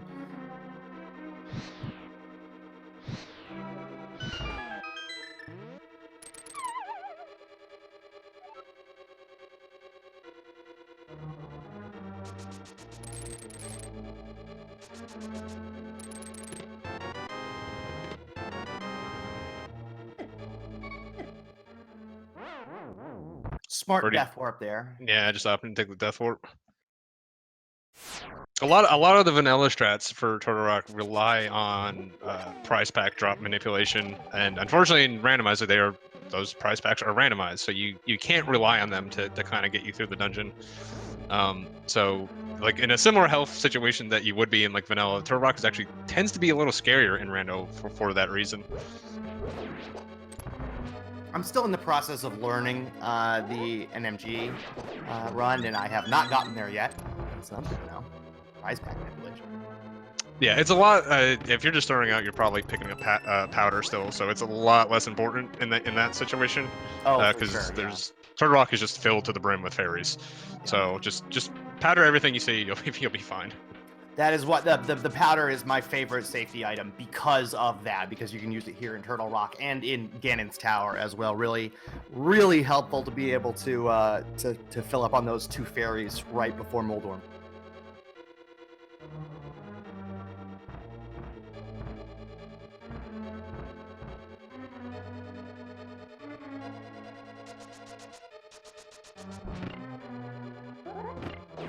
Oh, pretty spin.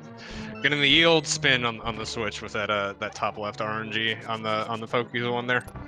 It's always a bad feel to do. That RNG is the second fastest in the room if you pull it off correctly. Unfortunately, what Purdy did can happen, where you just spin the switch and then you sit there and look like a jerk for about 10 seconds. Happens to the best of us.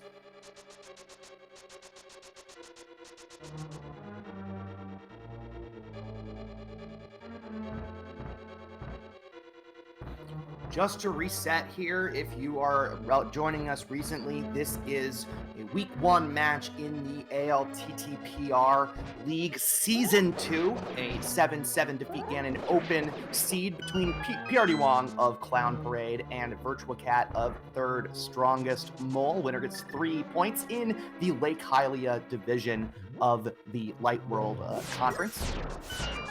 Coming up next week, the mode for the league will be an Ambrosia seed as prdwong heads into Mimic Cave. Will this be our ice rod that we're looking for? Ambrosia seed preset. The uncle spoils the boots at the top of the seed. It's standard, sword assured, and you're guaranteed to get some kind of item on the boss in every dungeon. And there is the ice rod right there in Mimic Cave at 124.52. prdwong is in go mode. Yeah, so unfortunately for VirtuaCat, even if he did the same routing and didn't make some of the deaths that he had, this Turtle Rock play before pod is absolute death. Because you need that mirror. It was the right idea, but unfortunately the item is in the one spot he couldn't get to. So that's really unfortunate for Virtua. I agree with the decision he made. But it's just not a bad call, but the wrong one for sure. Yeah. Yes, it's not actually the vanilla location. That is a joke.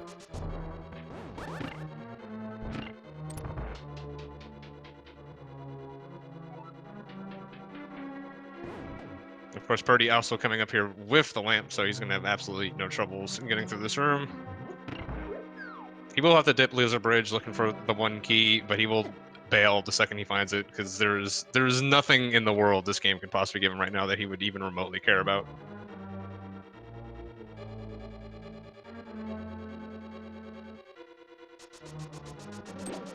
No, see, Rando Vanilla Last Chest of Laser Bridge is the bow, in my experience. All right, I'm going to get on my soapbox again. For the love of God, do this room bottom up. Because we're going to see what happens to this beetle here in a second, and it's not going to be good. Yeah, now he's on the bridge. Now you got to deal with him. If you just do it bottom up, you can always deal with the beetle. There's the key in the third chest. prdwong nopes right out, headed for a date with Trinex, at which point he will be heading right over into Ganon's Tower. Start thinking about those numbers, chat. Don't put them in yet.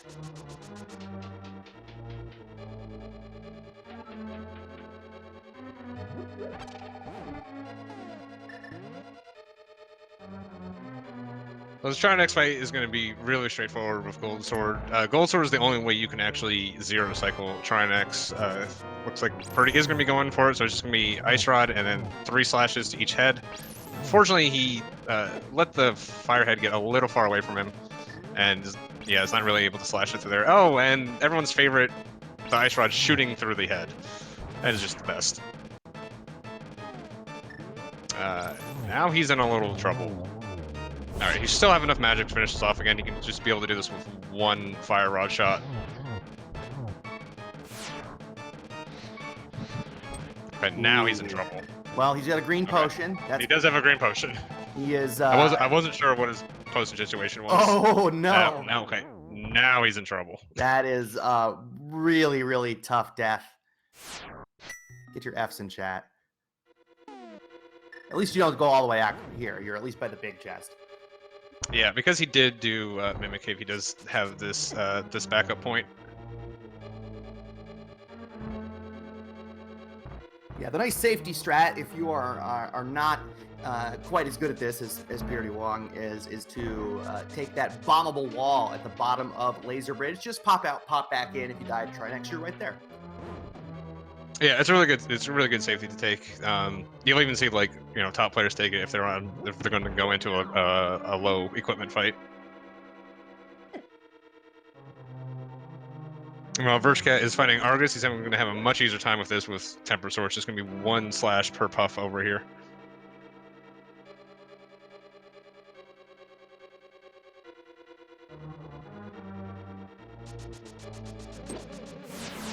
All right, let's. I hope that Purdy can get the. I fully expect him to actually just pull off the 0 cycle this time. Clearly knows how to do it. Is clearly capable of doing it. It went a little wrong for him. So hopefully we'll get it this time.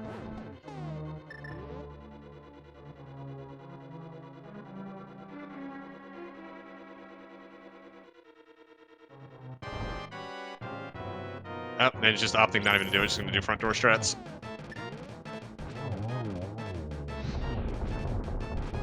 I think this wastes just enough time that you can't actually, you can't actually pull off the 0 cycle.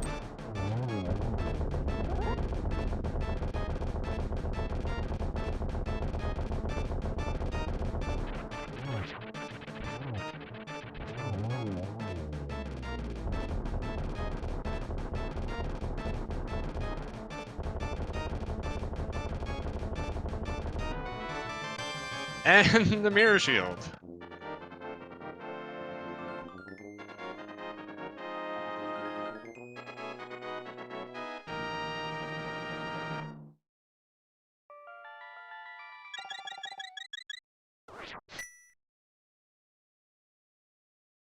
And the nice thing about doing Turtle Rock last is you're right here for GT.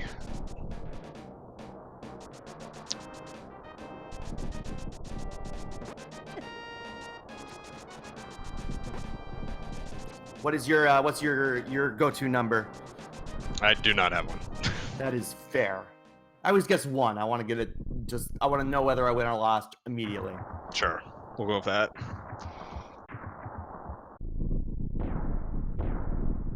Anyways, GT is last dungeon in the game. It's pretty execution heavy dungeon. It's a really good kind of like climax to this game, either in Randomizer or just the vanilla game. The big thing in Randomizer is kind of whether there's 2 kind of routes to the bottom, either left or right. So it's always kind of an interesting decision which way people choose to go. There's a couple of different routes you can take through here. It looks like Purdy is deciding to go left first. He may either continue to go left all the way down, or there is another option where you'll do the top 4 on the left and then you'll mirror out and go full right. That guarantees you having a key to be able to go right, as opposed to just players who try to go full right and sometimes get stuck in the hope room. Sometimes referred to as the Dark Magician strat, I believe, after the player. Yeah, it's not the full Dark Magician strat is actually going full right afterwards. So we'll see if Purdy decides to do that, or there's a slight variation on it where after you check the compass checks, you mirror and then go back full left. I think it's become a little bit more popular. It turns out it loses the least amount of time over any of the other ones. Like on average, it loses a small amount of time, but like you can if there's no key on the right here, and the big key is on the right, it pays off massively against people who try to go right first. because they will end up doing the compass checks last. And really the only downside to it is the extra time you swing to the left. So it tends to be the favorite I've seen of like more like high execution players, because they can minimize the time loss they're going to get by doing it. So check 1 was the torch. Checks 2 through 5 were there in the Stalfos room. 6 and 7 were in Hope room. That is 8. The Sankheart. That's nice. And there's the number big 9. Opening up one more check for good measure, I suppose. Congratulations to Seafill 1280, the winner of the Ganon's Tower Big Key guessing game. 20 points on the Speed Gaming 3 Ganon Tower Big Key leaderboard. The Shim also correct, 5 bonus points each. Congratulations. You win the eternal adulation of chat. And by eternal, I mean none adulation. These mimic rooms are some of the more difficult in the game. Purdy going with a fairly safe strategy in the first room, and then just using the silvers in the second room. This spike room here is pretty difficult to actually get done completely optimally. See what happened to Purdy right there. The problem is like it requires pretty much perfect movement throughout the entire room to be able to get that dash down. And there's a lot of little things you have to pay attention to. When you're learning it, it's really hard to like diagnose where you're going slow. He did a pretty good job of it there. We're moving into the gauntlet here. These are 5 rooms. Kill all the enemies in the rooms. There's a lot of RNG in these rooms. There's a lot of strats to do. They tend to be some of the more difficult rooms in the entire game. And Purdy almost got the perfect RNG there where he's able to just dash to both of the bottom skeletons. Those mimic rooms down at the bottom of the gauntlet are made significantly less scary by the mirror shield because they can't hit you. Yeah, there's actually a strat with the mirror shield and silvers where you just pull them over and up and just shoot left twice and dash out, and it's actually the fastest strat in the room. It's pretty much the only place in the game the mirror shield will actually save you time in any way, shape, or form.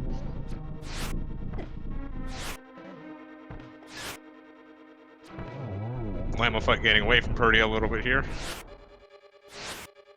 Ooh, this fight is really bad if you bad. miss, because those silver arrows cause a massive amount of lag.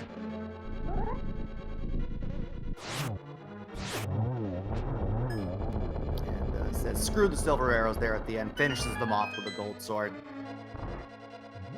As he heads up into the most satisfying to watch rooms in the game for sure, for my money at least, these Wizrobe rooms that you can just very, very slick there kills with the Cane of Samaria. Yeah, the first one's pretty straightforward. You just gotta lay that block in the middle. The second one is a little bit trickier, where you have to come up, lay this block to the left where this conveyor's taking you up, and then you have to finish that top one off with a slash. Still not difficult. Most players are able to do those rooms with a little bit of practice.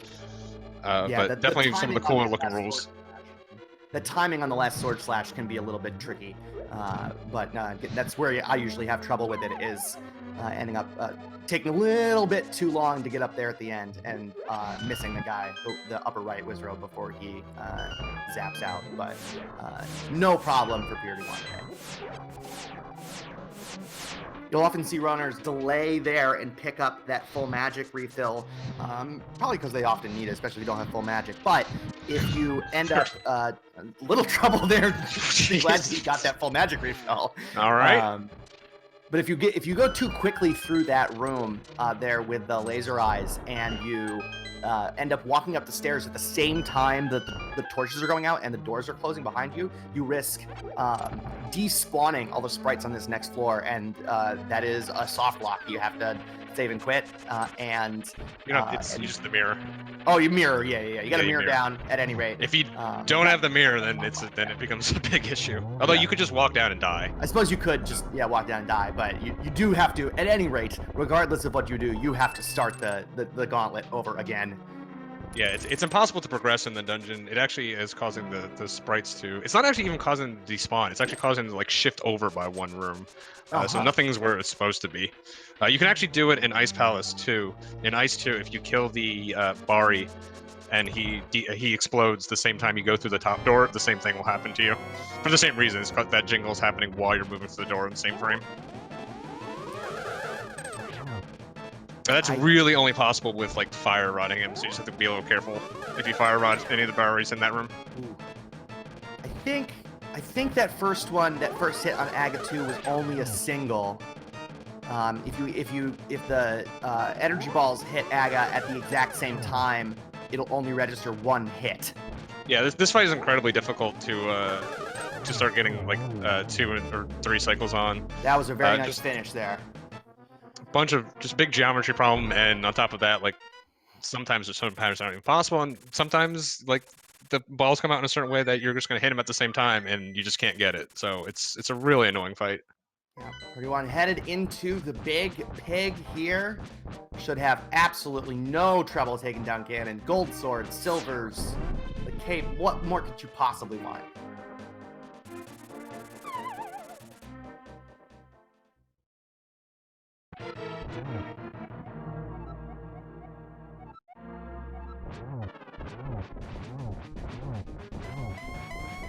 Only 6 hearts. Gotta be a little careful.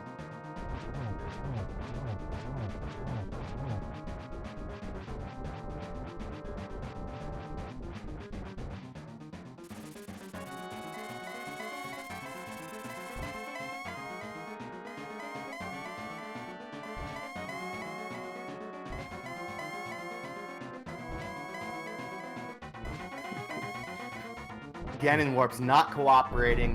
You do get a random number of those, but they are seated in the randomizer, and so on the first playthrough Ganon, both runners would get the same sequence of warps. Already into phase 3. Yeah, phase 4 voiceovers is pretty straightforward. You can get multiple hits on him. It's actually possible to get a quad shot on him with Gold Sword, but it is incredibly difficult and requires very specific RNG. Meanwhile, Purdy's just going to open up with double. Oh, okay. I wasn't the 30 FPS. I wasn't sure where Ganon was. I was worried he was on top of him. 2 doubles. The big pig goes down. Get your GGs in chat. prdwong and Clown Parade are going to be your winners in this match.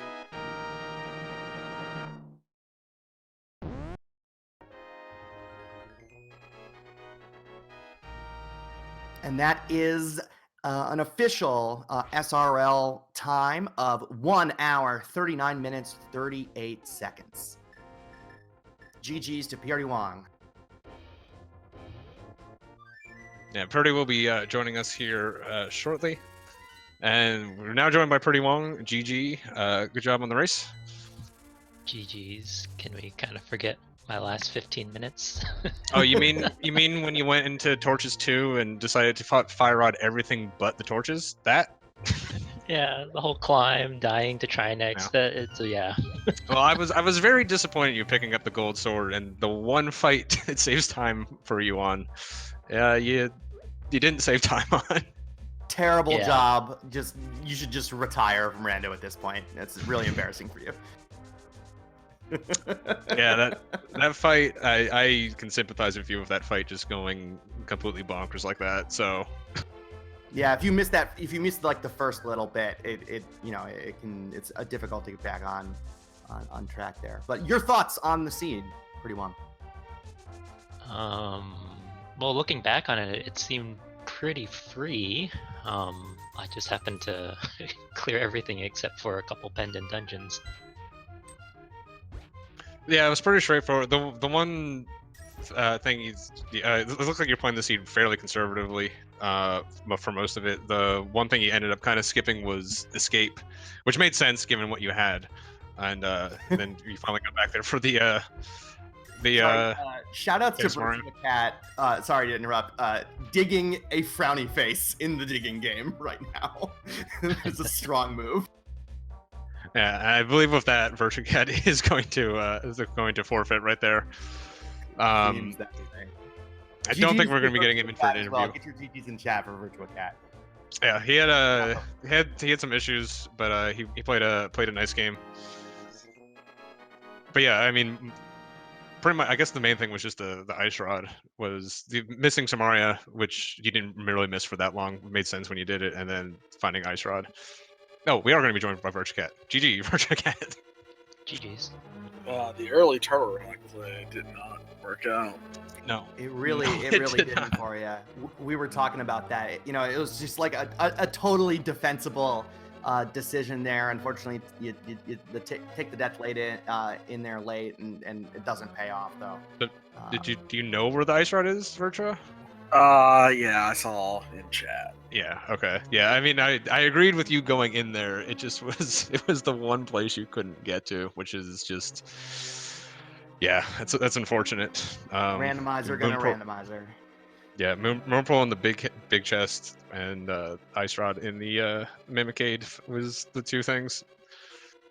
But I pulled off Herapod, and I think I deserve some points for that. you do.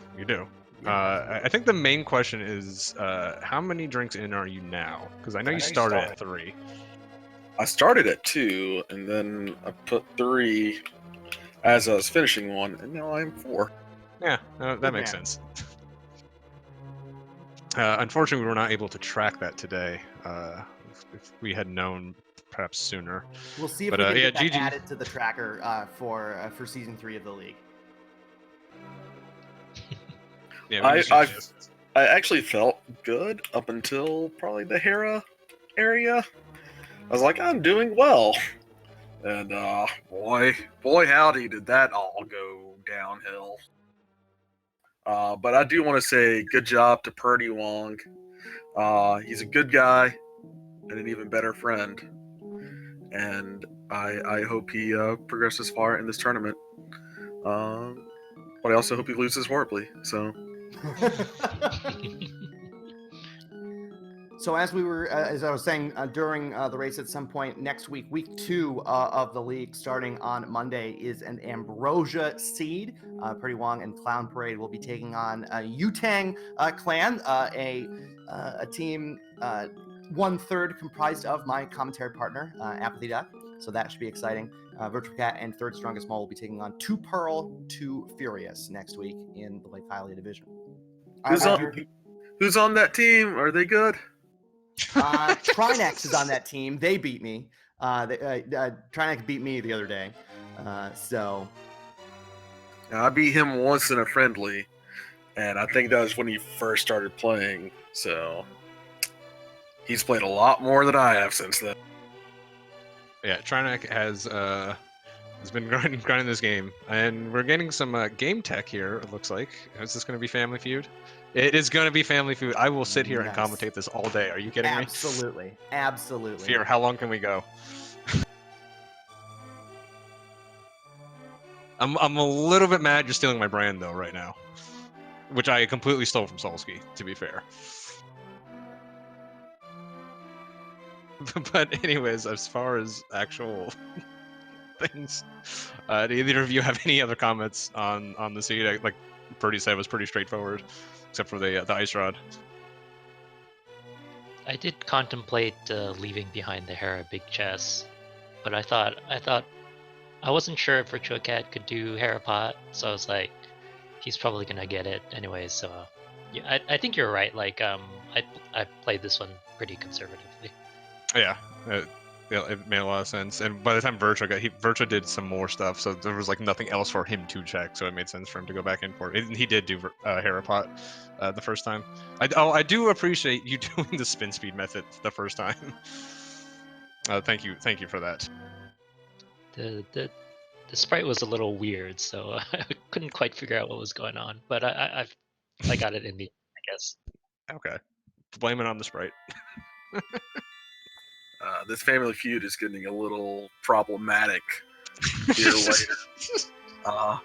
Name something men do when a pretty girl passes, and their eyes bulge back and forth out of their head was not on the list. just put in car. It works every time, I promise. All right. Anyways, I think we should get wrapped up here before we start getting yelled at for Family Feud commentary.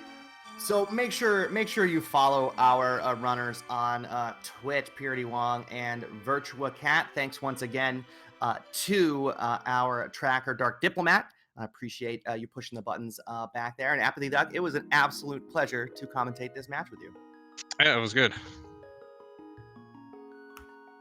Coming up next on Speed Gaming 3 is probably something. I don't have the schedule up. I should have probably pulled that up before I started that sentence. Yeah, I don't either. It's the one thing I'm very terrible at when I do these. I apologize. Coming up next at 4 o'clock here on Speed Gaming 3, we have another league match, the Last Locationers versus the Sexy Gannons. And then later on Speed Gaming 3, another league match. We have all kinds of league action for you today. Swedish Rubbers versus its Mitts. Over on Speed Gaming Prime, number 1, we've got a league match there. It's been underway for about 20 minutes. A little bit more than 20, about almost to an hour at this point. Can't read things. The Last Locationers versus the Sexy Gannons, game 1, I suppose.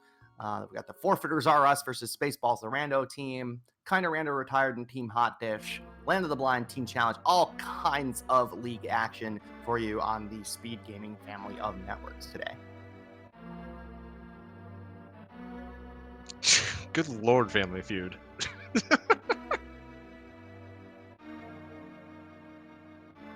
Yeah, Waiter was number 1 on that. That was kind of like pulling the collar of my shirt. All right, I think it's time for us to all go now. Thanks everyone for watching, and we will see you all later. And have a good rest of your day. Thanks everybody. Have a good rest of your day, Rando fan.